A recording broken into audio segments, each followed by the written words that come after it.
Hello, welcome back to the stream. Today is Wednesday and we normally would be playing Marvel Champions, but today instead we are playing Lord of the Rings. Lord of the Rings, the card game. Marvel Champions, we are playing a ton of it this Friday, this weekend, because we have Mutant Genesis coming out. So we have X-Men, and so I am really excited to dive into all of that. But we are playing Peril and Pelargir again because I unfortunately used the wrong sets last time. So instead of using whatever this set is, the hammer set, I accidentally subbed that out for the Brooding Forest set, and thankfully people were able to catch it, and so we're just going to redo that. We're going to be using the same deck, the same type of strategy, because it doesn't... There are a few things different with it, but I think the strategy still works in general for the different sets. I don't think it changes too much, but I also wanted to try and kind of expand on the deck building video that I did a little bit ago when we were playing through the old forest. When we did that and we designed the deck and we built the deck on stream. And so if we don't see if we do fail this first time, which this is a fairly complex and complicated scenario that I would not be surprised if we do fail, then what we will do is we'll go through and modify the deck a little bit and see if we can make it so that we combat the threats that we saw in our previous game, because this game is so much of an iterative process of, okay, that didn't work because I needed more questing, or I needed more treachery mitigation, or I needed X, and then you kind of work with your deck and massage your deck and build it. And so I thought, instead of kind of doing that off screen with the new mod set, I wanted to try it with just on screen. So see if we can get through it with the deck that I built previously, and we'll run through what that looked like again. And if not, then kind of massage it a little bit and see if we can get it through. A.V. Holland came for Marvel, but I'll stay for Lord of the Rings. Yeah, Marvel this weekend is Marvel is this weekend. So Lord of the Rings, because I was out on vacation on Monday, and so that's usually my Lord of the Rings day. And since everyone died in my Arkham campaign, I decided to move Marvel to Friday, doing Lord of the Rings today, and then we will pick up Arkham again next Friday. So whatever, I think it's the 7th. So that'll be the next Arkham, and then I plan on, let's see. Hey, you've never seen a Lord of the Rings game, so let's see what it's about. Lord of the Rings is a lot of fun. Lord of the Rings it's very much a kind of push forward, kind of tell a story, not to the extent of what Arkham Horror is, but it is a kind of managing threat. There's a lot more enemies, and then trying to progress to the end of a single line story. But so the plan for this weekend, if it works, hello Karakai, how's it going? The plan for this weekend, if I can procure the Marvel or the Mutant Genesis stuff over the weekend, starting Friday morning to Sunday afternoon, the plan is to do all of the hero spotlights for the 4 new heroes that we have at some point during the weekend.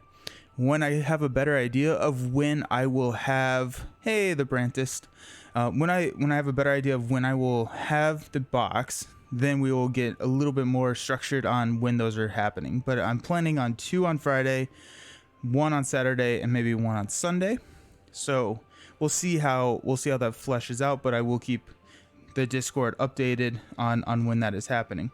Then next week it's going to be a very heavy Marvel, because I want to try and run through the campaign and maybe do like 1 to 2 scenarios a day, just to kind of work through the campaign over the next week, not necessarily a weekend. Then join you next week for more Mutant Genesis. Yeah, definitely. Let's figure it out. Just finished the gym, actually sitting in Tim Hortons with some chicken tenders and coffee. That sounds like a wonderful morning or afternoon, actually, for you. I love it. Awesome. Okay, so let's take a look at the deck real quick. So this is the exact same deck that we ran last week. So we've got Frodo Baggins, from our spirit sphere, we got Glorfindel from spirit, and we've got Legolas from tactics. So the idea here is for Frodo to take the hits and manage threat, and I just realized that I never put my starting threat up there, so that's gonna be 21. And so for those who are new to the game, one of the big kind of mechanics in this game is you have a starting threat based on each hero. So they have a threat that they start with here at the top. Let's see if I can get that a little bit clearer. So Frodo starts with 7. This has a correlation, but not a direct correlation necessarily to the strength of the hero. And so a lower threat is good.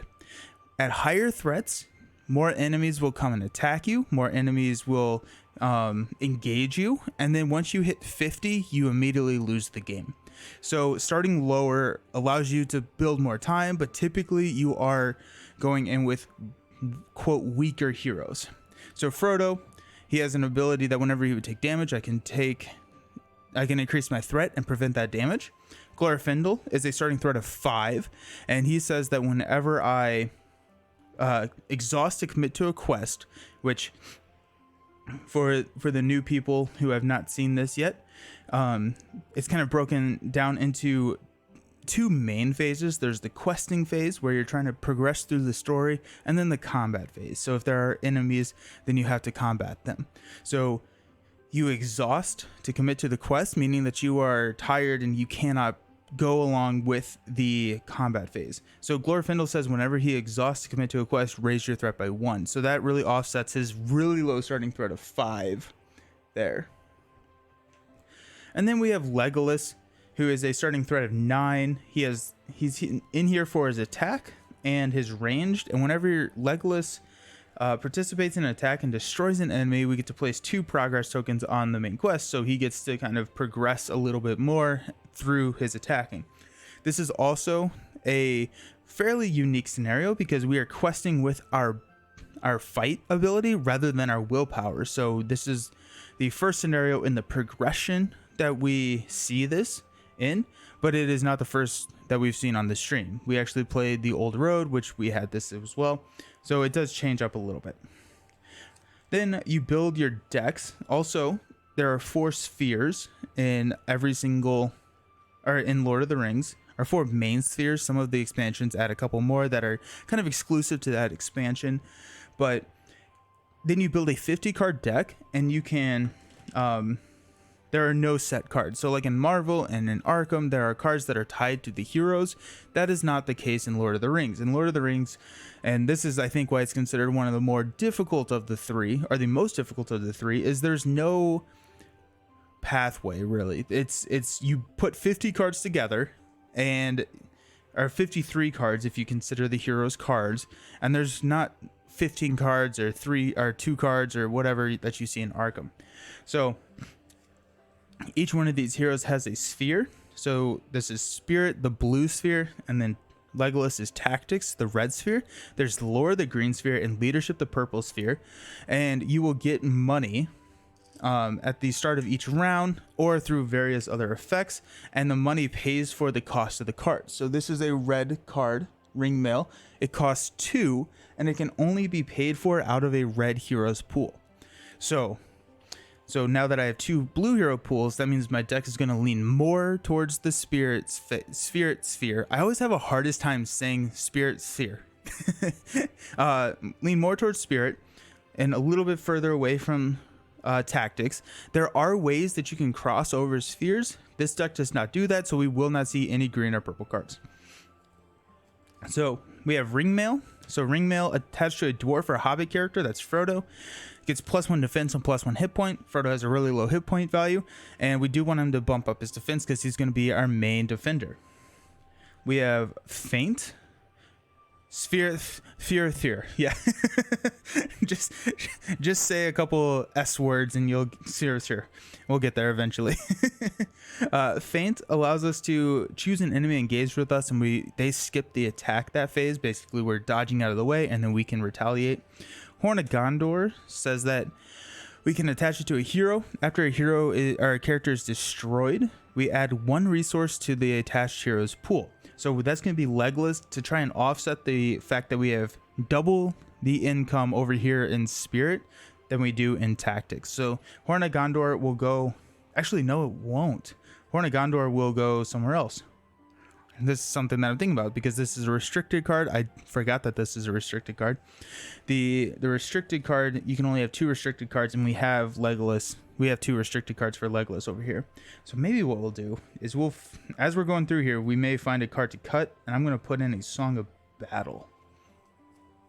We got the Great Yew Bow, and this is kind of what the deck is built around. The Great Yew Bow, we have to attach to a character with the ranged keyword. And as a combat action, we can choose an enemy in the staging area, which we can normally not attack. But if we exhaust the Great Yew Bow and the hero, we can make an attack against someone in the staging area that is not engaged with us. So all the enemies in this deck have really bad abilities that when they engage us, we have to do something bad and detrimental. And so this helps us kind of get in front of that. If we combo that with Rivendell Blade, this can go on both Glorfindel or Legolas because Legolas is a Sylvian, and then Glorfindel is a Noldor. So Rivendell Blade allows us, when we attack, the enemies get -2 defense. Goblin Cleaver, so exhaust a weapon attached to a hero to choose an engaged enemy with you. Deal 2 damage to an enemy, or 3 if it's an orc. We don't have any orcs, but the idea here is hopefully we can get out in front of an attack again. And that's the other thing that is pretty complex about Lord of the Rings, is it's all about these combat windows, or these action windows. So when can you do what you can do? So this is a combat action. There is a combat action window before enemies attack. So if you can kill them before they attack, then you don't have to worry about them attacking. Foe Hammer, whenever we kill someone, and we can exhaust a weapon to draw 3 cards. And so each one of the spheres have kind of an archetype. So tactics is very much battle, let's kill some stuff. Spirit is let's quest through, progress the story, and mitigate the treacheries that are going to come out. The leadership is all about kind of allies, big money, and then the lore is about drawing cards. And so there is no discard your hand, draw up to your hand size. You draw 1 card a turn in this game. And so if you don't have ways to draw additional cards, that can be pretty detrimental if you don't get what you need at the start of the game. We've got Northern Tracker, which helps us clear out these are now allies, helps us clear out some of the locations. So whenever they exhaust, we get to place and progress on locations, which are locations basically start and provide a buffer to the main quest. So it's kind of a side quest that we have to do before we can continue on and progress in our main quest. Stargazer helps us tutor stuff, or not necessarily tutor stuff, but arranges our deck so that we can draw into what we need. Gandalf is the Nick Fury of Lord of the Rings, or I guess it's probably more accurate to say that Nick Fury is the Gandalf of Marvel Champions, because this did come out about 8 years before, but kind of gives you the options and the discards at the end of the round. Veteran Axe Hands for the questing, the what we like to call on the channel Gondalorian Spearmid. They help us deal some damage. Defenders, which are help us defend. Again, there's going to be a lot of enemies that come through here, and Frodo can only defend through 1 of them each round. Bofur allows us to go find some weapons. Elrond's Counsel and the Galadriel's Greeting help us with our threat. So every single round, in addition to drawing cards and gaining resources, we will need to increase our threat. Just as we're going through the story, our threat we get more noticeable, and so we increase it by 1 each round. So these cards help bring it back down. Hasty Stroke. So in Marvel Champions, the villains get a boost card. And Hasty Stroke allows you to cancel a shadow card, which is what boost cards are called in Lord of the Rings. Beast Snow, I need to play Agmore. I'm so torn between LCGs and video games. I want to play, and shows, movies I want to watch. Not enough time in the day. That is so very true. B. Holland. Yeah, no, I totally agree with that, because I'm watching through 4 shows right now. She-Hulk, Andor, House of the Dragon, and Lord of the Rings, and it's so much awesome content. It's great. And then, you know, we're getting Mutant Genesis on Friday, and then I didn't get the new Agmar, but that's like just so many games, and oh man, there's so much stuff going on, isn't there? Brantis, can you solo in tactics only? I would say it's that's a hard question. There are probably quests that you can do that, and then kind of the third leg of why Lord of the Rings is typically considered more complex is every single quest requires pretty specific deck building. So it's not like I probably could not take this exact deck and be successful in a lot of quests. It's very kind of, I need to solve the problem that the quest is putting in front of me, not necessarily I have this deck and then I want to go play it like you can with Marvel Champions and to some extent Arkham Horror. So I'm guessing yes, there is a way to solo tactics in some of maybe the heavier fighting, and actually this one may be one that you could, because tactics, if you're questing with your fight, tactics typically has a higher fight value, and so you could probably get away with questing with just a tactic sphere here.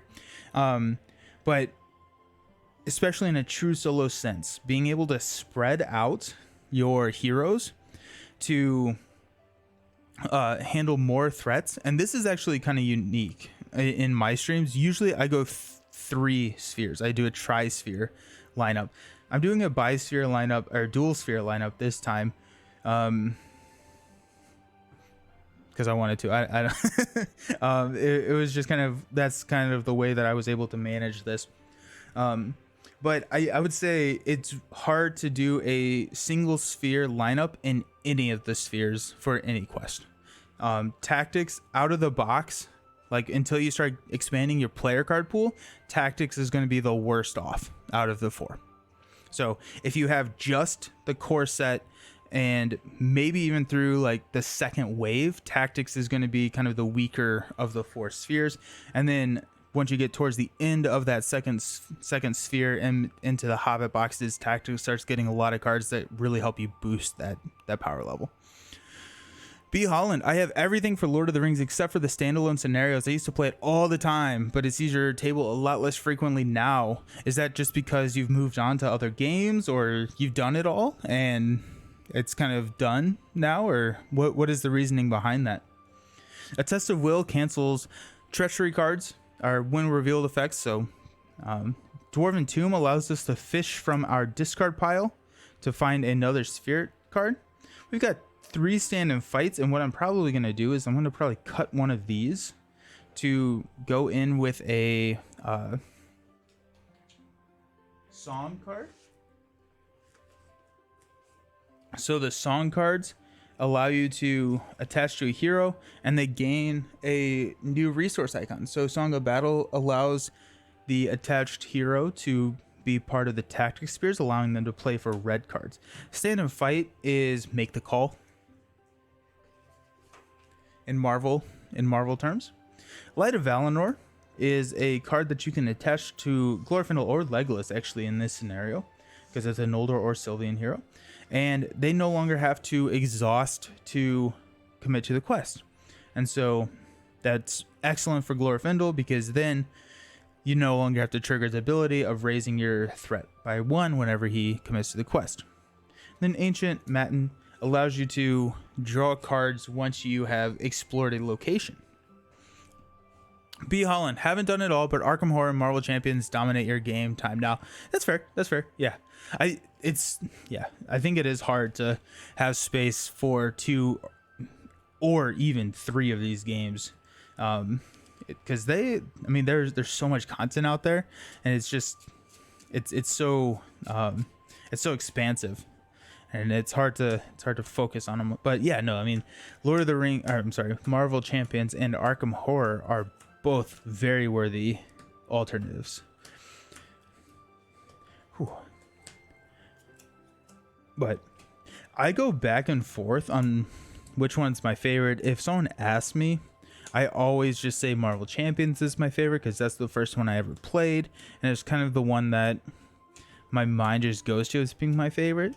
I've also made the joke that my favorite is whichever one I'm playing at the time, but they're all just so good, and they're all so unique. I was at a bachelor party actually this weekend for the co-host of my podcast, and we a couple of us were talking about these games and how, and I was like, yes, at a 10,000 foot description, they all sound very similar, but they play completely differently. And I kind of gave the analogy of like, not all engine builders are the same. This is like a style of game, but just because you've played one engine builder doesn't mean you don't want to play all the other ones. But I love these games. Considering I have a channel about it, yes, I I think I do love them. Okay, so Lord of the Rings, you progress through quest cards. These are unique to the specific quest. So we're playing the quest Peril and Pelargir, and so each one of these has a story, and then the cycle kind of is a overarching story that kind of ties all of the individual quests together, but less so than in Arkham Horror. So this is actually the first scenario in a new cycle. So it's the Heirs of Numenor, which actually I don't remember what the cycle is called. I have a bad memory of what that is. But yeah, Behold, they play differently, and the deck building is so different. I still haven't wrapped my head around the Arkham Horror deck building. But yeah, no, it is completely different muscles. They're so great. They're so great. Okay, so the leading fish. The White Council has sent you by ship to Gondor to help fight the threat of Mordor. Upon arrival in the port city of Pelargir, you are greeted by Lord Alcaron, who takes you to the Leaping Fish, where you can speak privately. Search the encounter deck for the Leaping Fish. Boom. And this scroll, which I think I was saying that incorrectly last time, but I meant to look it up on how to say it, because someone told me how to on YouTube, but I forgot to do that. So sorry. Make the Leaping Fish the active location. So this is kind of the first thing that we have to do. We have to deal with the Leaping Fish first, and then attach the scroll to a hero. So we'll go through. Let's do this real quick. So Leaping Fish. So we need to place 6 counters on the Leaping Fish before it leaves play. And until we do that, it will be the active location. And then if the scroll is attached to a hero, the Leaping Fish gains an effect, Forced. At the beginning of each quest phase, discard X cards from the top of the encounter deck, where X is the number of players in the game. Add each enemy discarded by this effect to the staging area. So we're going to get overrun by enemies pretty quickly. Then the scroll says, if unattached, it goes back to the staging area, which is just up here where things pop out. And we can exhaust a hero to attach the scroll to that hero. Then when a hero with the scroll is damaged by an enemy attack, attach the scroll to that enemy. So if they're basically trying to steal it back, right? So we're going to attach this to Glorfindel, because we're probably going to want him to be damaged first. And this will be a game day decision on, do we have Glorfindel take a hit so that we can get rid of this, so that we can ignore the lagging fish's ability, or in our opening hand, do we think that we're going to be pretty well off and be able to push through and maybe protect the scroll a little bit more? So then we flip over to 1B. So 1B progresses when we get 6 progress tokens on it. That's what that's saying.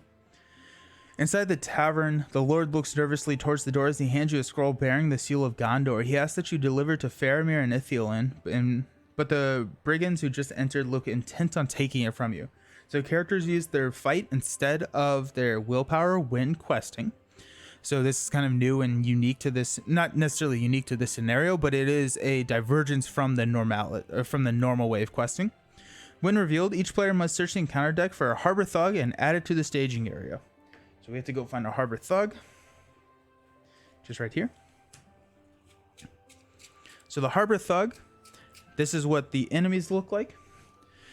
The top left corner, so that 25, that says that he will automatically come and fight me if my current threat is at 25 or higher. So it's currently 21, so he's just hanging out and we're not going to fight him until I optionally choose to do so, or my threat hits 25 and he comes and hits me. He has 2, so it makes it harder to quest. So whenever you quest, you add up all of your questing power and then you subtract it from the amount of this icon, the threat, in the staging area. So up here. So if I quested for 5, I would subtract 2, meaning I would push 3 through. He attacks for 3, 1 damage and 3 hit points. And then when a player's hero who has Alcaron Scroll attacks raises this threat, Harbor Thug engages that player. So this is also a choice that we get to make because Glorfindel has the ability that whenever, or the detriment, the forced ability, that whenever we commit to a quest, we raise our threat. And so at that point, Harbor Thug would immediately engage us, but then he wouldn't be contributing to the staging up here. So we'll see what our opening hand looks like. In Lord of the Rings, you draw 6 cards. If you don't like them, you shuffle them back into your deck. Oh, sorry. You shuffle them back into your deck, and then you draw 6 more. So we got Ancient Madden, which I like because that's card draw. Stand and Fight. I don't love that in my opening hand. We got Veteran Axe Hand. We got Dwarven Tomb, Ringmail, and the Gondorian Spearman. It's the Gondorian. I can't not say it now. The Gondorian Spearman. We will get one more card, but we don't get to see what that is. I like these cards, but I would like to see a Light of Valinor for Glorfindel. I would like to see a bow for Legolas, or a spirit ally, not these tactics allies. So let's go ahead and try this one again. We're gonna mulligan, hopefully draw into something else.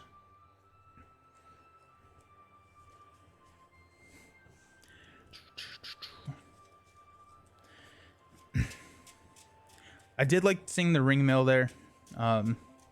That was nice to see because that really does help Frodo. So 2, 4, 6. And if we don't like this, then it's tough luck. And this is what we got. Oh, Light of Valinor right off the back. I love it. Plus an Elrond's Council.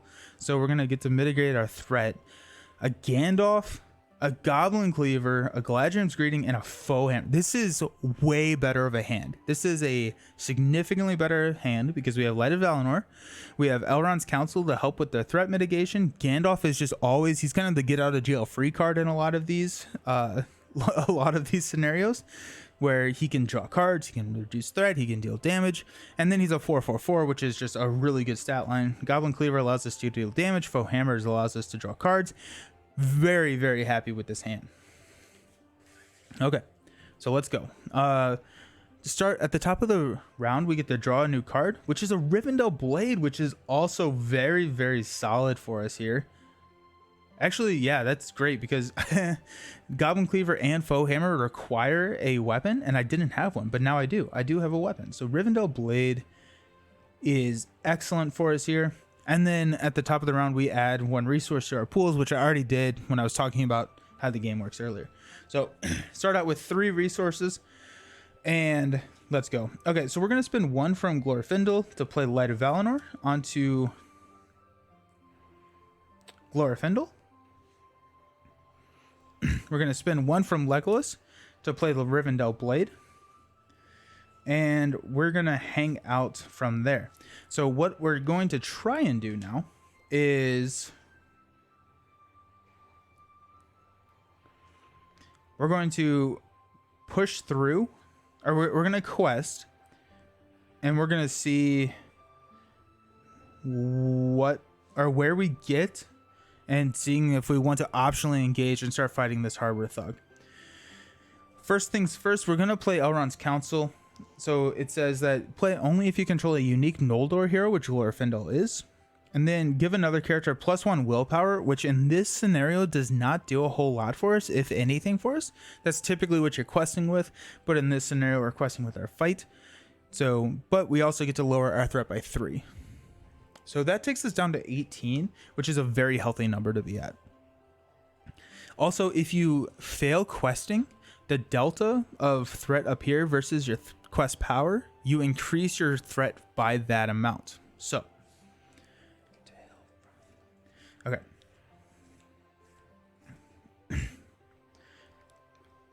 So now I'm looking at, I would like to, I could Goblin Cleaver and deal, basically I want Legolas to attack here. Glorfindel is going to quest for 3 against 2. I'm probably just going to raise my threat here, and I think I'm okay with that. So I'm going to quest for 3 with Glorfindel. I don't have to exhaust him because of the Light of Valinor. And then I will have a Hobbit, or Frodo over here, to defend, which will raise our threat more. And then Legolas will attack and kill or I guess Legolas and Glorfindel will attack and kill the Harbor Thug. So let's see what we get. So at the beginning of the quest phase, I should have done this. So we discard this and we get the Brigand. Ooh, this is actually not good. Okay, well no, this is fine. So this is the Zealous Trader. When he engages a player, that player must deal 1 damage to each ally he controls, 2 damage if he was not optionally engaged, which is fine because we don't have any allies. So I'm okay with that. So we're questing for 3, we're showing 4, so we're already going to raise our threat. Worst case scenario here is if we flip like no, we should be fine. We should be fine because I just don't want to hit 25. So we're questing for 3. We're going to flip into a City Streets. So this surges, while City Streets is in the staging area, players cannot travel to locations that don't have the name City Streets. And it surges into a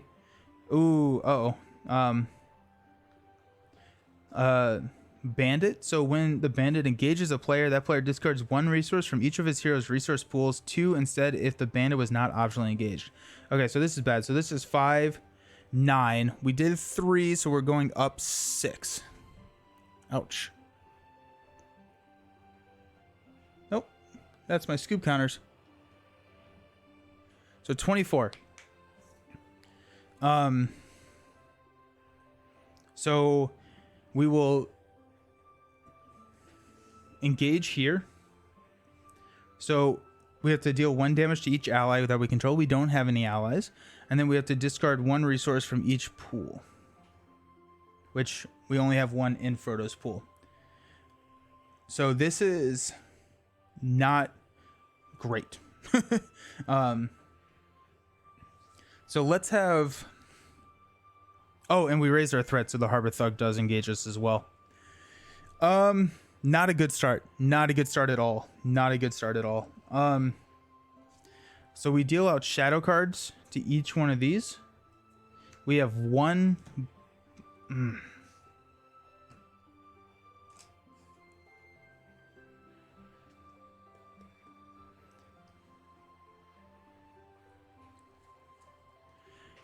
Okay, so let's go with the bandit here is going to attack. We will defend with Frodo. So it's 3. I have a defense of 2. It has no shadow effect. So we will take 1 damage with Frodo. Okay. Now the Zealous Trader is going to attack for 3. The shadow effect is deal the attacking enemy an additional shadow card for each thug enemy in play, which is 1. Defending player discards all resources in his hero's resource pools. Joke's on you, I already did that. So he deals 3 damage. We are going to place that on Glorfindel, which then attaches the scroll to the Zealous Trader. And really what I was doing there is he has 5 health. I just wanted to mitigate this a little bit because I can't have more enemies right now. Then we have the Harbor Thug. We'll take it. So 3, return the attacking enemy to the staging area after it attacks. So Harbor Thug is going to go back up. He will engage us right at the end of the round, and that's actually not too bad. So 3 damage needs to get placed. I'm going to place it on Legolas just so we don't raise our threat, bringing that Harbor Thug back down. So not great there.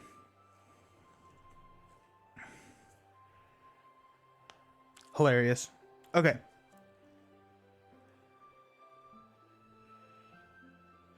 Okay, so let's go. Let's go 3 -2 defense over here. So 3, 6 to kill the bandit.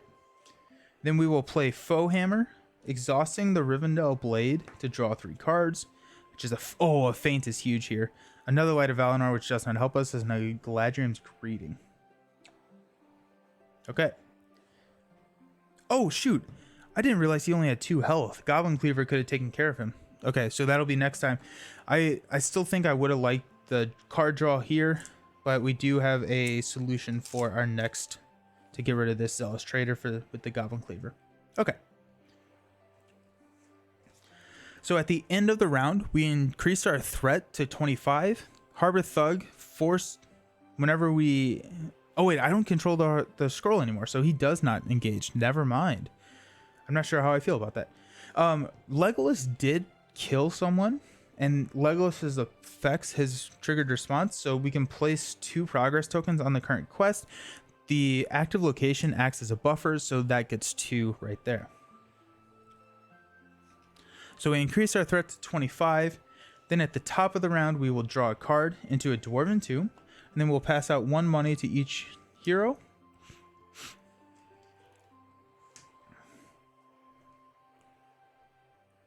Trying to see if there's anything that we want to do. There really isn't. We could like Dwarven Tomb and Elrond's Council, but I'd rather just keep the resources. So yeah. Okay, so we're already pretty hurt, which isn't great.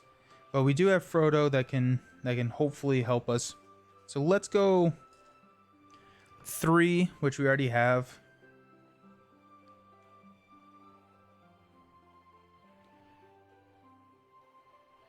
Yeah, so let's go 3. We're committing 3. We're showing 4. So our threat is going to go up, but we do have a lot of mitigation in our hand. We've got -12 here. So let's go 3. We're going to flip into another Harbor Thug, which is not what we wanted to do.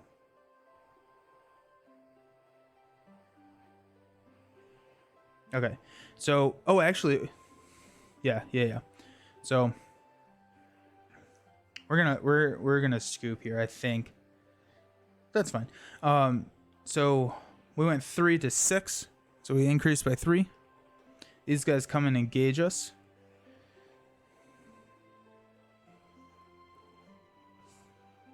Oh, we have a feint. We are actually fine. We are okay here.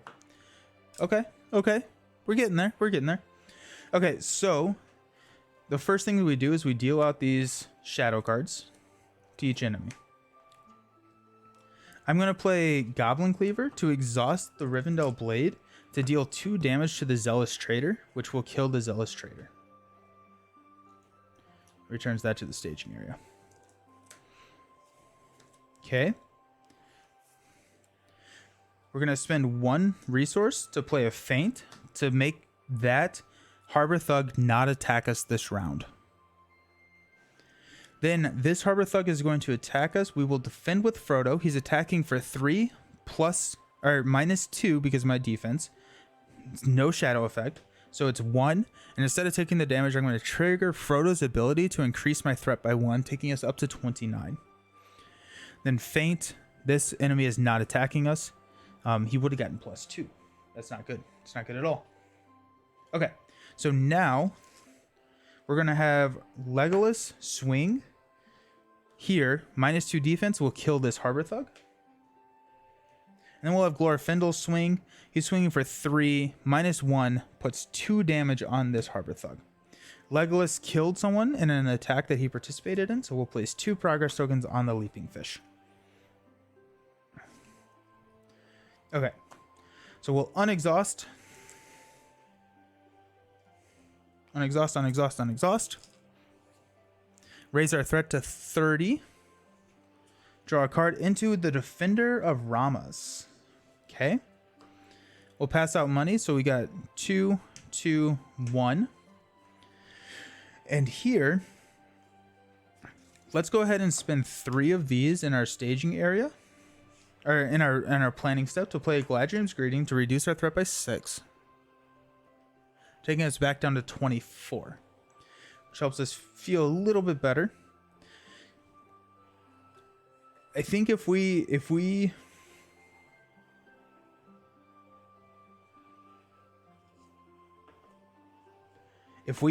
get an enemy, I think we're in a little bit of trouble.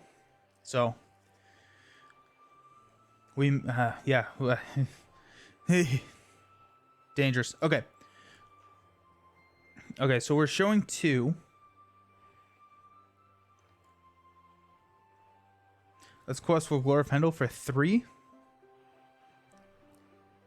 That's all. 3. When revealed, return all brigand enemies engaged with players to the staging area. If this effect return no enemies to the staging area, lurking in shadows gain surge. So this guy goes back. So now requesting 3 to 4 will increase by 1, and then this guy will engage us later. But that's fine. That's fine. I'm okay with that. Okay. So during the engagement check, we will engage the Harbor Thug because our threat is equal to his engagement cost. We'll deal out an encounter card. Frodo will defend, so it's going to be a 3 to 2. Shadow, any damage dealt by this attack is dealt to the hero with the scroll if able. We don't have the scroll, and so it's just done heal here. So it's 1 damage. I'm going to activate his ability to increase our threat to cancel the damage. Then we'll swing back with both of these to kill the Harbor Thug, and then place 2 progress tokens on this quest, which does have a victory, meaning that it gets removed from the game. Okay, here we go. Okay, so both of these guys are exhausted, or I could take the scroll. Okay, so let's go ahead and unexhaust everyone. We'll increase our threat to 27.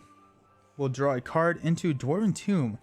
It's a lot of Dwarven Tombs, and not what I want to use them for. We'll pass out money.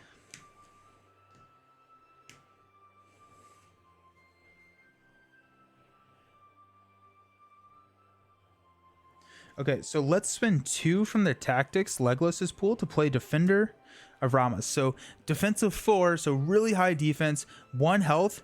So hey, good morning. How's it going? We're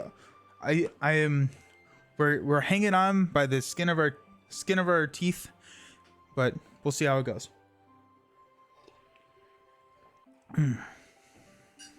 You entered the Armethius. You entered the contest for Marvel Champions, right? To design a campaign. Is that you? That they're announcing today at like 2 or 3? So the Defender allows us to take an extra attack, which is good. Nice. Awesome. Also, your color just changed. I don't know why your color just changed. Good luck. I'm excited. I'm going to watch it. I hope you or someone from the Discord wins. I think that'd be really fun. We're going to spend 3 here to play another Gladrium's Greeting to reduce our threat by 6. So we're back down to 21, so that's our starting threat.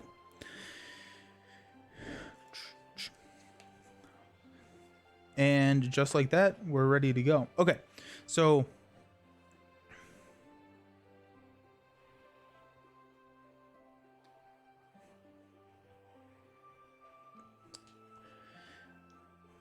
okay, so let's go ahead and quest for 3 with Glorfindel. So we got 3 here. We're showing 2. We're playing dangerous games with our threat right now, but we do have Dwarven Tombs to pull back the Gladrium's Greetings. So in 2 turns we can reduce it by 6, and so I'm more wanting to keep my heroes alive right now rather than trying to push forward through the quest.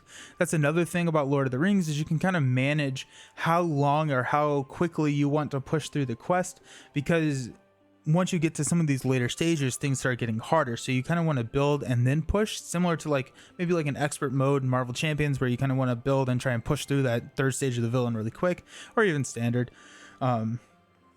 So let's go 3. We're showing 2. We're going to flip into another Harbor Thug. Excited for that. Yeah, it's gonna be exciting. I cannot wait. I'm excited because I've read some of the ones that people have posted in the Discord, and I had seen some of the kind of like the ideas floated around, that like kind of heroes, and there's some really creative people in this community, and it just like makes me very excited to see like what all people can come up with, and it's gonna be awesome. Okay, so this came out. We're requesting 3 to 4, meaning that resulting in our threat increasing to 22. During we get to travel now. So traveling is picking a new active location. City Streets says that we can only travel to City Streets, which is fine because it's the only location out here. So we'll travel down here to City Streets, meaning that that's going to be the next buffer, but it also removes the threat from the staging area. And then Harbor Thug will come and engage us. It's got a 3 attack. We will deal this out to it.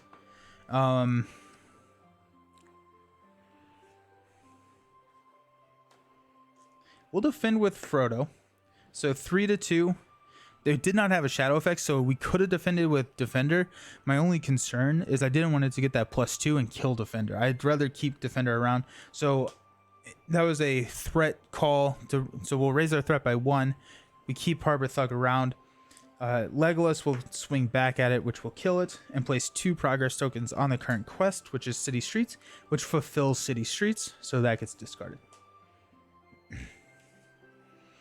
We're going to leave the scroll out there, and we're going to increase our threat, unexhaust, pass out money.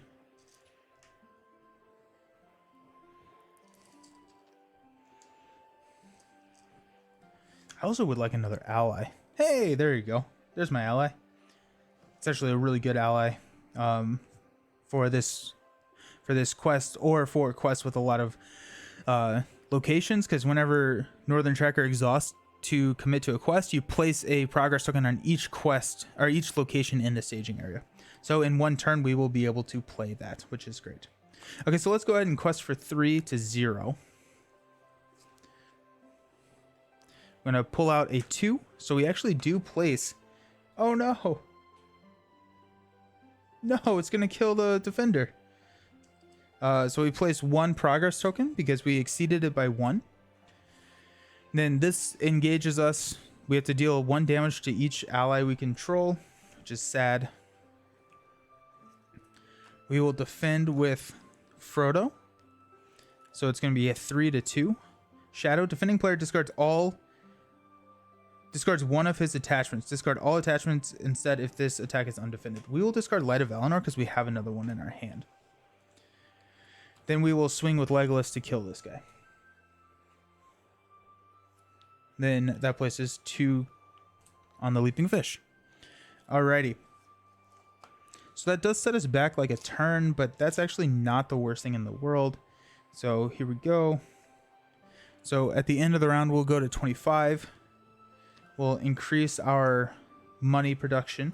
We'll draw a card into a Hasty Stroke. That Hasty Stroke cancels a shadow card, or shadow effect, and so that helps me play a little bit more aggressively because we can do that. Super excited for Dice Stone. Dice Stone is tonight. That's going to be around 8:30 and maybe a little bit later because the guy I'm playing with, Roberto Sheer Boredom, who has been on the stream before, he's the he is 8:30, maybe a little early. So it may be just a little bit after that. Hey, Abe Frumman, thanks for the follow. I appreciate it. Thank you. So yeah, so 8:30 tonight ish, maybe 10 to 15 minutes later, we'll hop on and have the starting soon screen at that time, but we'll have dice thrown tonight, so I'm excited for that. Okay, so let's go ahead and spend 1 from Glorfindel to play Light of Valinor on him again. It's another thing about Lord of the Rings is you can have multiple copies of unique cards in your deck. You can just only have 1 unique card of that name on the table at one time. We could... We at this point have the money to throw Gandalf out. Gandalf, I think, probably is going to be... I mean, threat mitigation is always something that we're looking at. And card draw, actually. I wish we had a little bit more card draw because we have this many cards to draw through, and I'm still looking for that bow.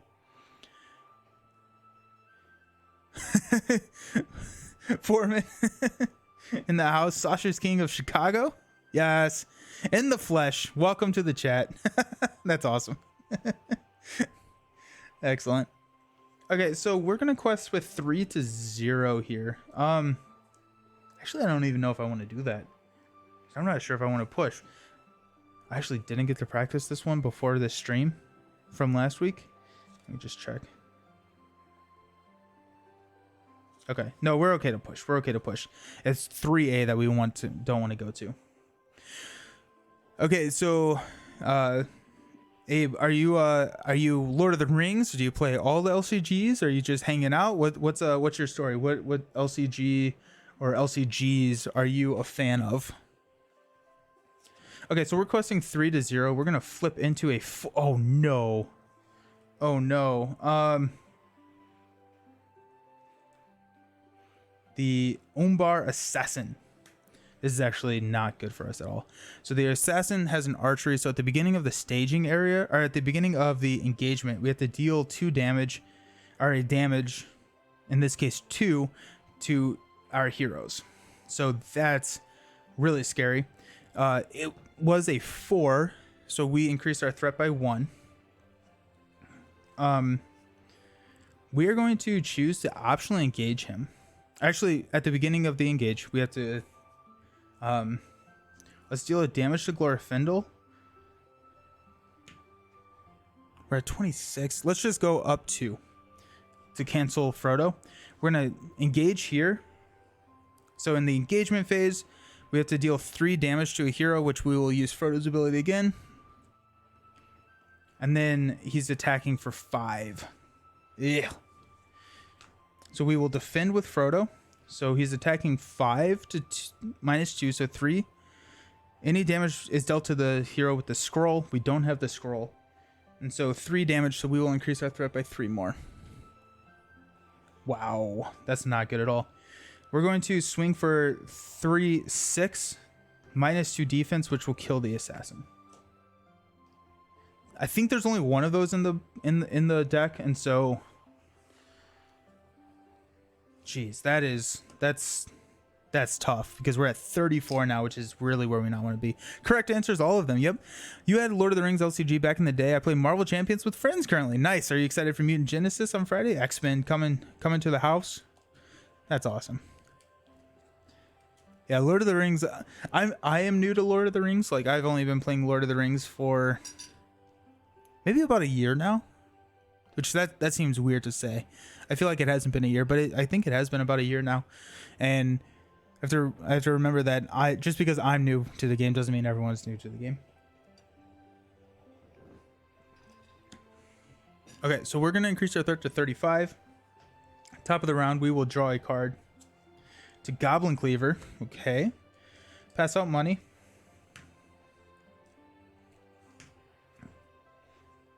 Let's go ahead and spend 4 resources to play a Dwarven Tomb to grab a Galadriel's Greeting. Actually, no, let's not do that. Because I want to get Northern Tracker out there more so, I think. Okay, so if we do 4 resources like this, I'm going to play a Northern Tracker into play. I am going to spend 1 resource from Frodo to go ahead and play Dwarven Tomb to grab Galadriel's Greeting. And that's just to kind of deplete the resource pools because there are enemies that... I guess I could have done that like way later, but that's fine. I'm okay with that. Ooh, I can become famous. That's super exciting. Let's... First time chatter offering for me to become famous. How nice of them.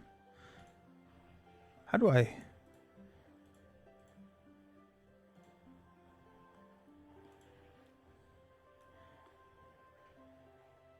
Not quite sure how I...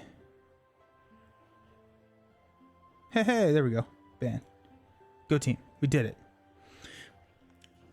You're a huge X-Men fan, so I'm sad about their lack of good board games. I'm thinking that's changing on Friday. Yeah, not suspicious at all. Yeah, that's totally legit. I could tell. All I have to do is send them money, and then I get more followers. That seems really easy.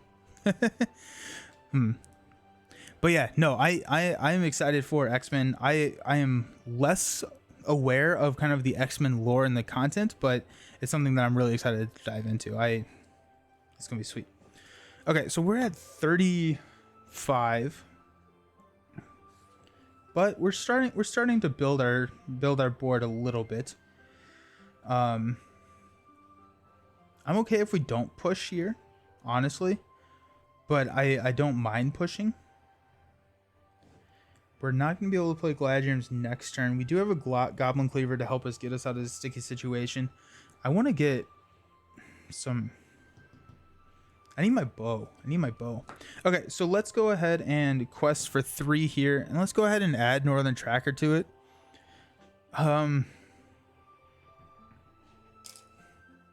Actually, you know what?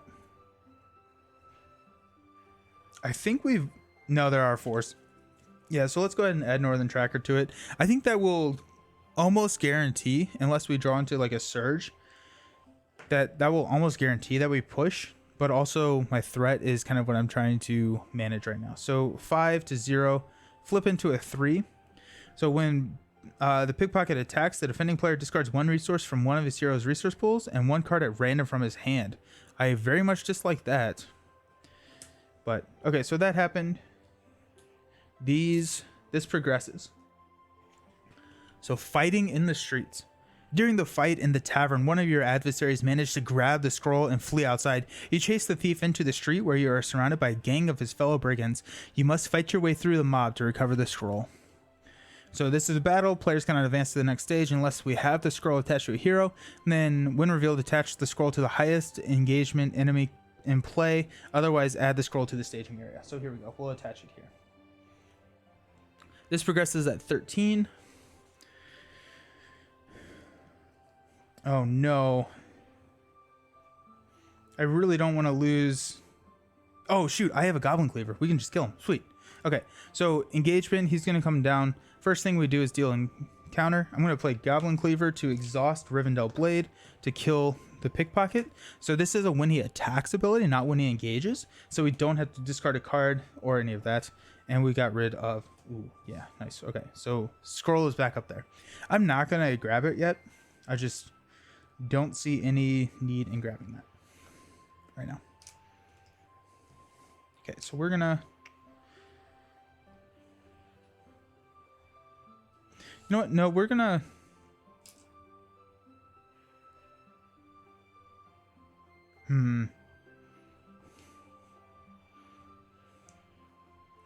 We're not going to grab it. We'll grab it later. Yep. Okay, so threat goes up to 36. Top of the round, we will pass out money.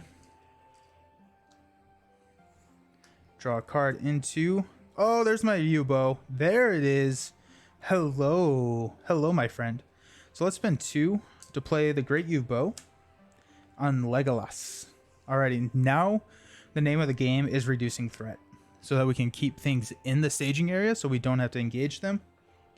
So let's go ahead and... We can't really do anything here yet. So over the next couple turns, we're going to get a Galadriel's out. We're going to get a Gandalf out. Maybe another Galadriel's out with Dwarven Tomb. So let's play it by ear. And kind of bide our time on this stage. Build, and then make a final push to 3A. Because we get enemies, we can't optionally engage enemies, and then it's just like a huge rush. So we need to kind of build up. Achievable sub goals, you like it? Oh, thanks for the sub. I appreciate it. Thank you. Yes, go team. Woohoo! Oh, thank you so very much. I appreciate it. Okay, here we go. So we need to draw a card. Wait, no, we drew Yubo. I saw that was Gandalf. Dang. I shouldn't have drawn that. Shuffle up, just to not cheat. Okay.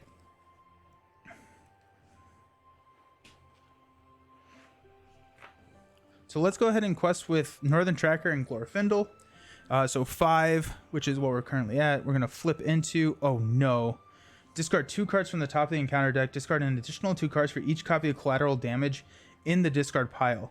Then we raise our threat for 2 for each location discarded by this effect. Okay, so we're discarding 2, 4, 6. This is so tough. Okay, so 6 cards. 1, 2, 3, 4, 5. Oh, that could have been way worse. That could have been way worse. So we raise our threat by 2. It's a solo game, cheat away. Yeah, one of my brother's favorite sayings when we play like Pandemic and stuff is the game will never know. We don't have to tell the game. Okay, so 38. Okay, so now name of the game is definitely reduce that threat. Okay, so we've got 2, 4, 5. The other thing about not grabbing the scroll now is that if we somehow do push through and go to 13, we can't progress until we have the scroll, and so we can kind of game it a little bit. Okay, so we're gonna go up to 39, increase money. Go here. We're gonna draw into another Great Yew Bow. Great. Okay, we don't need that, but it does give us something that we can toss if we need to. Okay, so let's go ahead and spend 3 for the Gladrium's Greeting. 1, 2, 3, 4, 5, 6, taking us down to 33.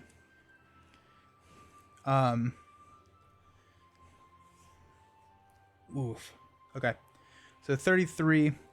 I want Gandalf to come out when he has something to do, right? Like, I guess I could have him.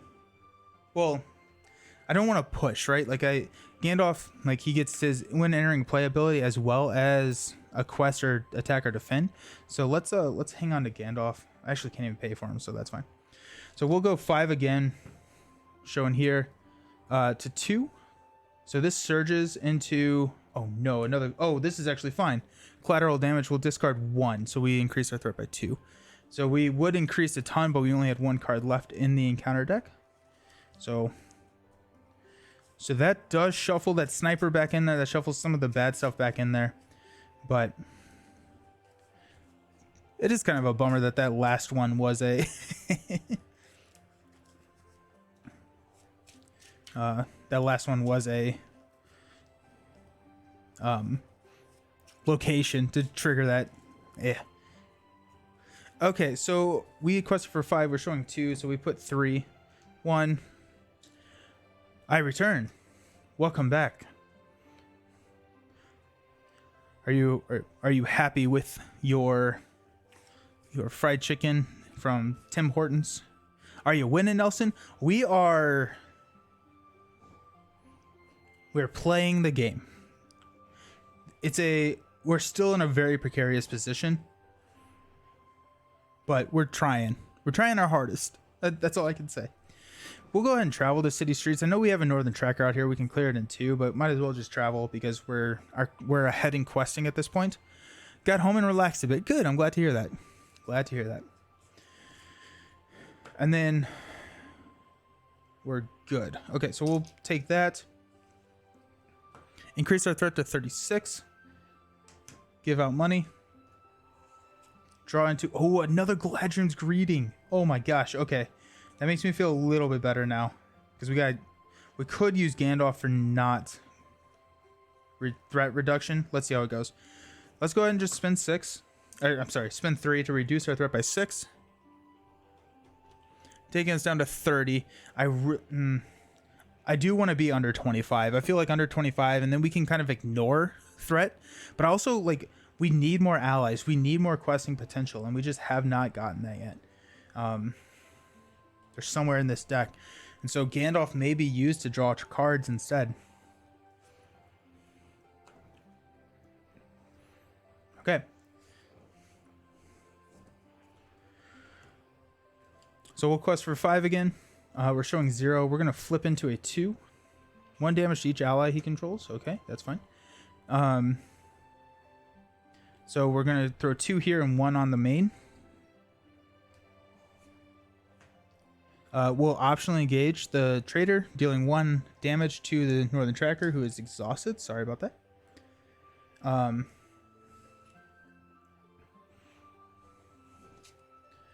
We will defend with Frodo Baggins, so it's a 3-2 attack. Shadow defending player discards his hand. Oh, well, that's very sad. And I don't have a money to pay for Hasty Stroke. Okay, well that's not good. That's really not good. I don't like that card. I don't like that card. That's dumb. I'll increase my threat, and then we'll kill the Zealous Trader with Legolas. We'll go ahead and place 2. Why not? Oof, that actually is really bad. Yeah, I should have kept a resource around for the Hasty Stroke. That's on me. That's on me. Okay, so top of the round, we'll draw into a stand and fight. What do we have? We can't use it on Gandalf. We could use it on Defender.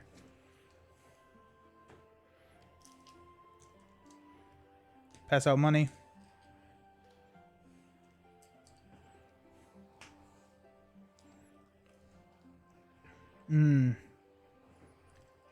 That's tough. That's really, really tough. We'll go 5-0 collateral damage. So we will discard 4 cards. 1, 2. Oh, geez. Oh, there goes the sniper or the assassin.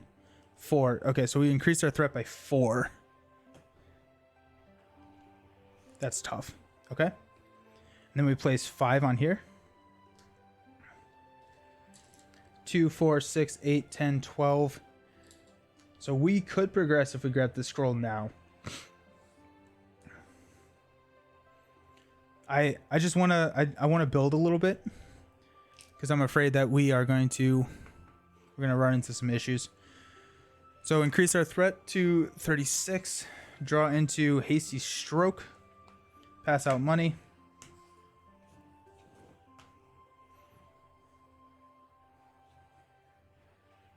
Yeah, the only guy we can grab is this Defender. Okay, so we'll rinse, wash, and repeat. So we'll go 5, show 2. That surges into Local Trouble. Attach this card to the hero with the highest threat cost without a copy of Local Trouble cat. When the hero exhausts, readies, or triggers an ability, raises controller's threat by 1. So that's going to be to Legolas. Oh, this is going downhill quick. And we got 5 more on here. Actually, 3 more. We'll go ahead and travel to the city streets. End of the round. There's a Bowfer, which does not help. Well, it kind of does. And we'll pass out money.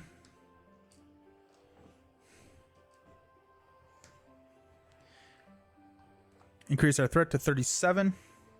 Yeah, losing that hand is tough. We'll spend 3 to place Bowfer. In play.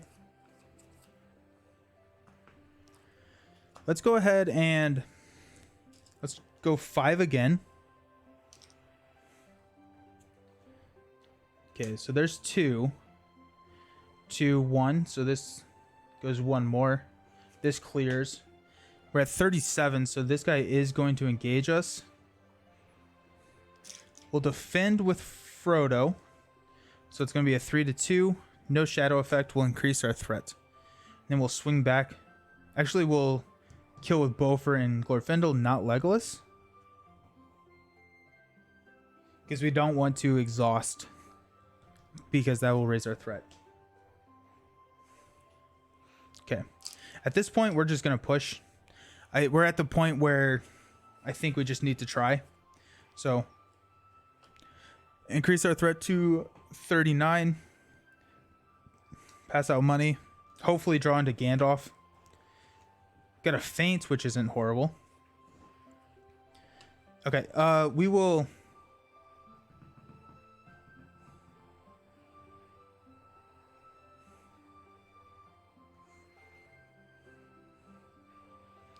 We'll go ahead and exhaust Legolas to raise our threat by 1 to grab the scroll with Legolas. So we're at 40, which immediately progresses this. I'm doing this in the refresh phase. Escape. So you've recovered the scroll, but you're still outnumbered by your determined foes. Lord Alcaron shouts out for you to escape and deliver the scroll before he flees to summon the city guard.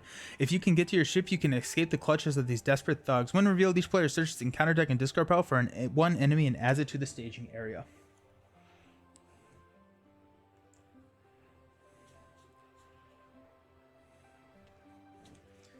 It's probably just going to be Harbor Thug.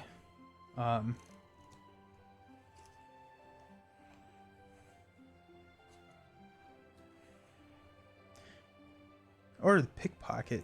Pickpocket could be nice because I can just kill it because I have a... No, I thought I had a foe hammer. Never mind. I do have a feint, so...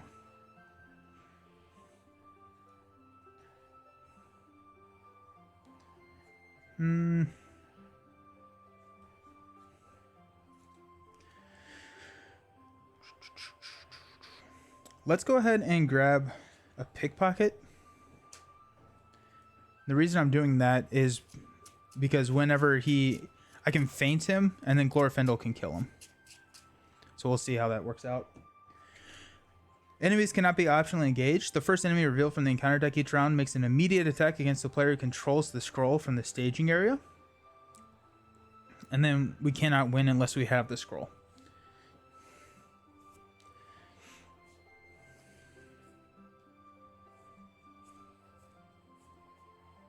Okay, so money, draw a card into ring mail. That's nice. Okay, so we're gonna do 2 to play ring mail on to Frodo, giving us a little bit more. I'm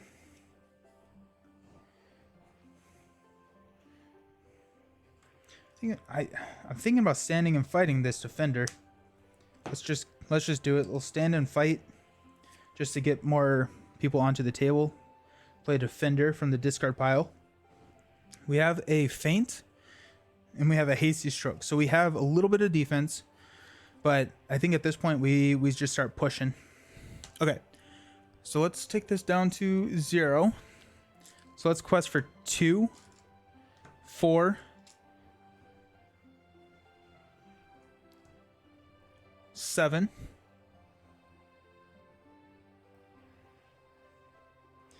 I'm going to keep Legolas out of it. Am I?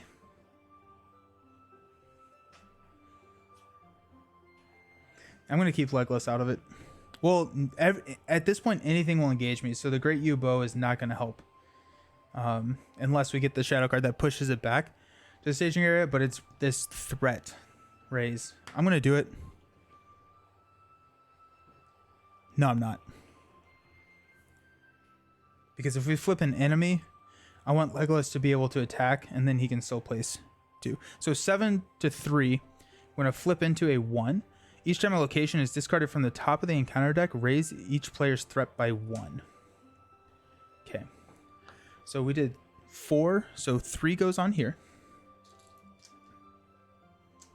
We'll travel here. Then this guy will engage. We will spend 1 resource to feint. And then we will swing back. We're actually going to swing back with Legolas, increasing our threat to kill him to place 2 onto the active location. At the end of the round, we will increase our threat by 1. We will take these guys back. Draw a card. Just test of will. Go in here. It's a race. It's a race to the end at this point.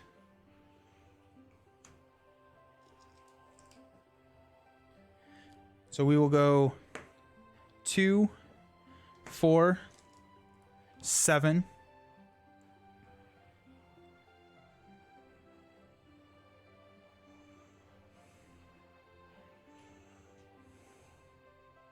Yep, 7. We're going to flip into a Harbor Thug. Makes an immediate attack, so 3. Or defend with Defender. So 3... No shadow effect. Defender does not take any damage. 5. So 2 and then 3 here. So 6. Harbor Thug will engage. We will defend with Frodo. 3 to 3. No shadow effect. Why is the feint in there? Did I just put it in the wrong pile? 3 to 3. Deal attacking enemy an additional shadow card for each thug enemy in play, which is just 1. Any damage to this attack is dealt to the hero with the scroll if able. But we have a hasty stroke, so we'll cancel that. Okay, that was a little scary, but that's fine. We will swing back with Legolas, raising our threat and placing 2 progress tokens on here. Okay, so we'll unexhaust. We're at 44 threat. We're at 44 threat, and we're at 8 out of 15. No pressure at all. So we will draw into Ancient Matin, which we don't have any. Okay. No pressure. Okay, so we have 8, so we need 7 more. Just 7. So if we flip a treachery, we are fine. Or let's do some math here. Okay. Oh my gosh, this is crazy. Okay, so 2. This is what we're at. So 2, 4, 7. So if we flip a treachery, we are fine. We know that there's we know one of the 4s is out. There's a second 4. So there's the third 4. So I think we only have 3, meaning that if we quest with Legolas, we should win unless we surge. So let's go ahead and quest with Legolas for 3 more. That raises our threat to 45.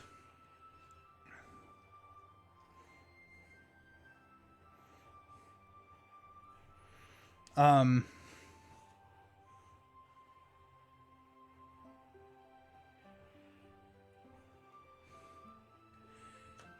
45.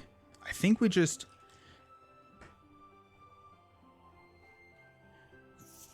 Oh, nope, wrong button. 40. Okay, so we're at 11.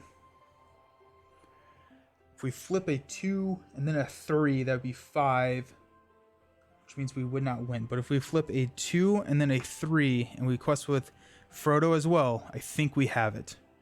So we're questing for 12, flipping into a 2, meaning that we put 10 on, we win. Or he makes an immediate attack. So he will make an immediate attack. So 3, attack enemy gets +2. So we'll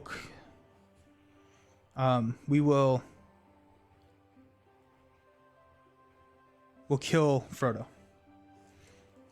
So Frodo dies. So our quest points goes down to 11. So we're placing 9, which gets us the victory. There you go. Oh my gosh. Okay. That felt like a race. That was exhilarating. I was happy with that. I don't know where all of my allies are. They're just all buried in here, just like right in here. Yeah. There you go. Discarding that hand was so brutal. Oof. Wow. Well, there you go. That's Peril and Pelargir with the actual correct sets. So now I've done it twice with 2 sets. So there you go. Oh my gosh, that was exhilarating. Nicely done, except for, killing Frodo and all. It's fine. He's fine. Yeah, I would have... My total threat, I think, is actually at 45. I think I hit the wrong button at some point. Yeah, I lowered my quest points, or my threat instead. I could have raised my threat to prevent the damage, but unfortunately Frodo, that would have had me lose. And so, I mean, like, does Frodo do a lot in the lore? Not really. So, no, I'm just kidding. We could have killed off Glorfindel and still been fine, but we could not have killed Legolas because he had the scroll.